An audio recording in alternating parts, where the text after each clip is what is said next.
Շնորհակալություն, մեծարգո վարչապետ, ազգային ժողովի հարգելի փոխխոսնակ, հարգելի պատգամավորներ, սիրելի քաղաքացիներ։ Նախ եւ առաջ ուզում եմ շնորհավորել բոլորիս, այսօր արվեստի համաշխարհային օրն է եւ այսօր ունենք նաեւ հնարավորություն ներկա գտնվելու Հայաստանի ազգային պատկերասրահի վերաբացմանը, վերանորոգումից եւ ցուցադրության նորացումից հետո Եվ հուսով եմ, որ այս առիթը, ինչպես դուք, այնպես էլ մեր քաղաքացիները կօգտագործեն պատկերասրահ այցելելու եւ մշակույթին առնչվելու, որը կարծում եմ շատ կարեւոր էր, եւ քանի որ այս տեղից սկսեցի խոսքս, պետք է հիշեցնեմ, որ նախորդ տարի Պատմության թանգարանում բացվել էր Անահիտից Մարիամ Մայրաստվածություն ցուցադրությունը բրիտանական թանգարանի հետ համատեղ եւ միայն օրերս ամփոփեցինք շուրջ 6 ամսյա ցուցադրությունը, որը դարձավ Հայաստանի պատմության ամենամեծ թվով այցելուներ ունեցող ցուցադրությունը, ավելի քան 55,000 այցելու ենք ունեցել եւ սա նաեւ նոր հարթակ ու հնարավորություն է բացել մեր թանգարանների համար։ Սեպտեմբերին պատրաստվում ենք նույն պատմության թանգարանում Լուվրի հետ համատեղ ցուցադրություն բացել, արդեն իսկ համագործակցությունը Բեռլինի թանգարանի հետ է պլանավորված, պատկերասրահը ցուցադրություն կկազմակերպի Ֆրանսիայում, եւ սա նաեւ ցույց է տալիս, թե ինչպես են փոփոխությունները սկիզբ առնում ու ծավալվում առանձին նախագծերից, որակական փոփոխություն բերելով նաեւ ոլորտներում։ Եվ այսօր խոսելով կառավարության ծրագրի տարեկան զեկույցի շրջանակներում իրականում մի իրավիճակում ենք, որ կառավարության ծրագրի ավարտին մնացել է 1 տարուց մի փոքր ավել ժամանակ եւ սա նշանակում է, որ արդյունքները արդեն իսկ պիտի տեսանելի լինեն։ Եվ ուզում եմ հավաստիացնել, որ այդ արդյունքները տեսանելի են, դա ավելի քան ակնառու էր վարչապետի ելույթից եւ ավելի կենտրոնանալով կրթության, գիտության, մշակույթի, սպորտի եւ երիտասարդության ոլորտների վրա, փորձենք մի քանի օրինակով տեսնել, թե ինչ արդյունքներ ենք արդեն գրանցել կառավարության ծրագրի այս ոլորտներում սահմանած թիրախների իրականացման տեսանկյունից։ Պետք է մի պարզ փաստ հիշեցնեմ։ Կառավարության ծրագիրը մեկնարկել ենք մի իրավիճակում, երբ որ մեր երկիրը արդեն շուրջ 6 տարի չուներ կրթության ռազմավարություն։ Այսօր մի իրավիճակում ենք, երբ որ ոչ միայն ունենք ռազմավարությունը, այլ արդեն 2 տարի է իրականացնում ենք բավական շոշափելի արդյունքով, ավելին հաստատված ռազմավարություններ ունենք, որոնք իրականացման process-ում են, նաև մշակույթի եւ սպորտի ոլորտում, ընդ որում սպորտի ոլորտում մեր երկրի պատմության մեջ առաջին անգամ։ Եվ սա մի բան է նշանակում, որ ոչ թե ուղղակի տարբեր միջոցառումներ ենք իրականացնում, այլ գնում ենք ոլորտների ռազմավարական զարգացման ճանապարհով։ Միայն նախորդ տարի 3 համակարգաստեղծ նոր օրենքներ ենք ընդունել խորհրդարանում, որոնք որ թանգարանների օրենքներ, էլի ոլորտի մայր օրենք առաջին անգամ ընդունված, երիտասարդական քաղաքականության մասին օրենքը, որը դարձավ թերևս ամենամասնակցային քննարկված եւ մշակված օրենքներից մեկը, մասնագիտական կրթության եւ ուսուցման նոր օրենքը, օրենսդրական բազմաթիվ փոփոխությունները չեմ նշում, բայց դրանք ինստիտուցիոնալ զարգացման ամենակարևոր գործիքներից են։ Ժամանակս չի հերիքի, որպեսզի նշեմ մեր բոլոր աշխատանքները, բայց ավելի մանրամասն բարձրաբանումները թողնելով հարց ու պատասխանին սկսեմ նախադպրոցական կրթության ոլորտից։ Կառավարության ծրագիրը մեկնարկել ենք 21 թվականին ունենալով 3-ից 5 տարեկանների նախադպրոցական կրթության մեջ ընդգրկվածության 64,3% ցուցանիշ։ 24 թվականի ավարտին ընդգրկվածությունն աճել է ավելի քան 11%-ով, հասնելով 75%-ի։ 2017-ի նկատմամբ 20% աճ ունենք։ Ընդ որում, եթե 21 թվականին մի երեխայի միջին ու մանկապարտեզում գտնվելու ժամանակահատվածը մինչև մի տարի էր, այսօր արդեն դա ավելի քան 2 տարի է, ինչը նշանակում է, որ զարգացման ուղիղ ճանապարհ է բացվում։ Իհարկե, սա հնարավոր է նախ եւ առաջ 500 մանկապարտեզների եւ նախակրթարանների կառուցման, վերակառուցման, նորոգման մեծածավալ ծրագրով, որի մասին խոսեց նաեւ վարչապետը եւ որտեղ արդեն ավելի քան 33,000 շահառու երեխաներ ունենք։ Պետք է դպրոցների կրթության որակի մասին խոսելով Էլի ուրախությամբ նշեմ, որ այստեղ էլ սովորաբար ասում ենք ժամանակ է պետք, որ արդյունքը տեսնենք հատկապես որակական փոփոխությունների, բայց այսօր արդեն մենք որակական փոփոխությունները տեսնում ենք նաև կրթության որակի տեսանկյունից։ Եվ մասնավորապես, երբ որ նայում ենք մեր սովորողների գրանցած արդյունքներին տարբեր միջազգային ստուգատեսերում ու գնահատման հարթակներում։ Բնագիտության եւ մաթեմատիկայի միջազգային գնահատման արդյունքներով մեր 4-րդ դասարանցիները բարելավել են մաթեմատիկայի իմացության իրենց մակարդակը եւ նախորդ արդյունքների համեմատ 15 միավորի աճ են գրանցել։ Հիմա Հայաստանը 513 միավորով միջինից բարձր արդյունքներ ցուցաբերող երկրների շարքում է։ Կրճատվել է բնագիտության բնագավառում նվազագույն շեմը չհաղթահարող սովորողների թիվը։ 82%-ը արդեն իսկ նվազագույն շեմը հաղթահարում է, 40%-ը միջին շեմը։ Մենք էական բարելավում ունենք մեր երեխաների ֆունկցիոնալ գրագիտության կարողությունների մասով։ Պետք է ասեմ, որ շուրջ 800 երեխաների շրջանում ամեն տարի հետազոտություն է անցկացվում եւ տեսնում ենք, որ անբավարար արդյունք ունեցող երեխաների թիվը 20%-ով կրճատվում է։ Մեր երեխաների կեսից ավելին, 64.3%-ից ավելին բարձր արդյունք է ցույց տվել, այսինքն իր կարդացած տեքստի շուրջ 14 հարցերից առնվազն 9-ին ճիշտ է պատասխանել։ Հանրակրթության նոր չափորոշիչը բերել է նրան, որ մենք 2 տարում 6 ամսով էապես ավելացրել ենք մեր երեխաների արդյունավետ սովորելու ժամանակը, որը միջինում 2 անգամ գերազանցում է այլ երկրներում նմանատիպ բարեփոխման արդյունքները։ Ուսուցիչների մասնագիտության գրավչության բարձրացման ուղղությամբ մեր ծրագրերի մասին շատ ենք խոսել, բայց ես ուզում եմ խոսել արդյունքներից, որտեղ այն համալիր քաղաքականությունը, որով կամավոր ատեստավորման արդյունքներով վարձատրության բարձրացման արդեն ուսուցիչների 20% համակազմ ունենք, առանձին աջակցության ծրագրեր ունենք, այս համալիր քաղաքականությունը բերել է նրան, որ մենք նախորդ ուսումնական տարում մեր դպրոցներում ունեցել ենք ավելի քան 3300 նոր ուսուցիչներ, որոնց 16%-ը տղամարդ ուսուցիչներ են եւ սա ավելի մեծ համամասնություն է, քան ընդհանուր առմամբ մեր ուսուցչական համակազմում։ Պետք է նշեմ, որ ուսուցիչների 56%-ը նոր ուսուցիչների մասին է խոսքը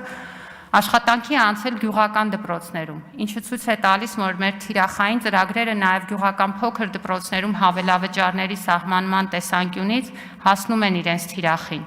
Մեր նոր ուսուցիչների 32%-ը մինչև 30 տարեկան է, 39%-ը 31-ից 40 տարեկան։ Եվ սա ցույց է տալիս, որ մեր երիտասարդների համար մանկավարժի մասնագիտությունը եւ ուսուցչական աշխատանքը դառնում է աշխատանքային կոնկրետ հեռանկար, որից նրանք օգտվում են։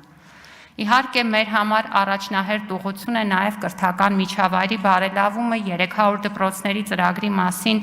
շատ ենք խոսել, ես ուզում եմ ընթացքի մասին մի փոքր տեղեկություններ հաղորդել, նշելով, որ այս պահին 319 հաստատություններ գտնվում են ծրագրի իրականացման տարբեր փուլերում, 45-ում արդեն ավարտել ենք, այս տարի կավարտենք եւս շուրջ 90 դպրոցում թե նորոգվող եւ թե կառուցվող, բայց ուզում եմ հիշեցնել, որ բացի այս մեծածավալ կապիտալ աշխատանքից նախորդ տարի ավելի քան 500 դպրոցներում շուրջ 800 միլիոն դրամի նորոգման աշխատանքներ են կարել։ Նախորդ տարի 541 դպրոցների կենսաբանության, աշխարհագրության, ֆիզիկայի, քիմիայի եւ տեղեկատվական տեխնոլոգիաների լաբորատորիաներ ենք տվել։ Սա էապես փոխում է կրթության որակը։ Եվ սա ասում եմ խոսելով նաեւ մեր երեխաների եւ ուսուցիչների հետ, որոնք այս ծրագրերի ուղիղ շահառու են։ Քոլեջների կրթության մասին շատ ենք խոսում եւ խոսում ենք այն մասին, թե ինչքան կարեւոր է սա մեր երկրի զարգացման եւ տնտեսության զարգացման համար, այստեղ ներդրել ենք նաեւ գերակա կրթաթոշակի հնարավորություն ամսական 50,000 դրամի չափով, որը գործում է գյուղատնտեսության, արդյունաբերության, շինարարության ոլորտներում, ներդրել ենք նաեւ տրանսպորտային ծախսերի փոխհատուցման համակարգ։ Եվ ահա արդյունքները ցույց են տալիս, ինչպես է աշխատում կառավարության քաղաքականությունը։ Նախորդ տարի մենք ունեցել ենք շուրջ 15,000 հոգի, որ ընդունվել են մեր քոլեջներ։ Դրա նախորդ տարվա 23-ի համեմատ ընդունելությունը աճել է 11.4%-ով։ Այս պահին մեր քոլեջներում սովորում է ավելի քան 45,000 ուսանող, եւ հատկապես աճ զգալի է հենց այն ուղղություններով, որտեղ մենք կրթաթոշակային ծրագիրն ենք իրականացնում, ավելի քան 123% աճ ունենք արհեստագործական ծրագրերով եւ 61% միջին մասնագիտական ծրագրերով։ Այս պահին արդեն դուալ ուսուցմամբ աշխատում են մեր հաստատությունների 23%-ը։ Նախորդ տարի նաև ատեստավորման համակարգը դրեցին քոլեջային համակարգում եւ ունենք մասնակից դասախոսների եւ վարպետների 89%, որոնք ատեստավորմանը մասնակցելու արդյունքում առնվազն կրկնապատկել են իրենց վարձատրությունը։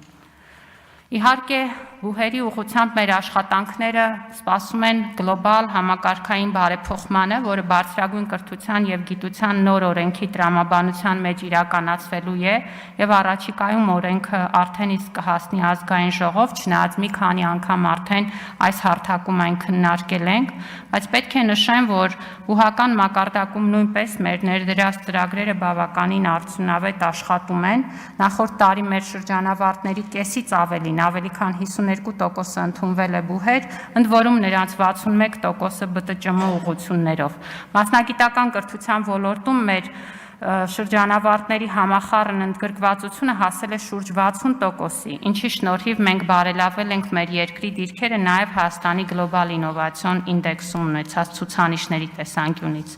Այստեղ գործում են նույնպես գերակա կրթաթոշակի ծրագրերը մասնագիտական մանկավարժության ուղղությամբ ԲՏՃՄ ոլորտներում, որտեղ մենք նախորդ տարի 21%-ից ավել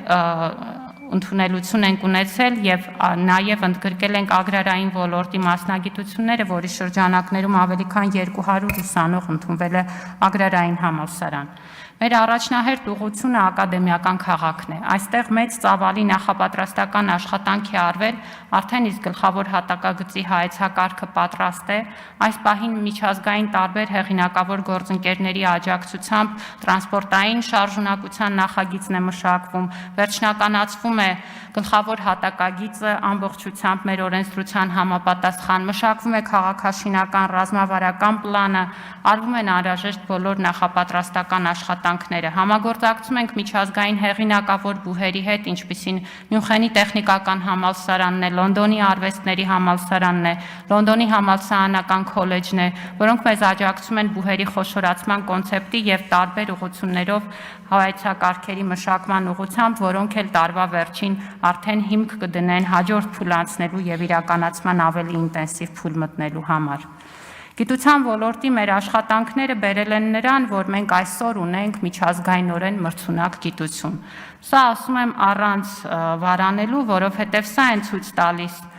հրապարակումների թվերը, որոնք որ էապես աճել են եւ նախորդ տարի միջազգային գիտատեղեկատվական շտեմարաններում մեր գիտնականների հրապարակումները գրանցել են իրենց պատմական ռեկորդը։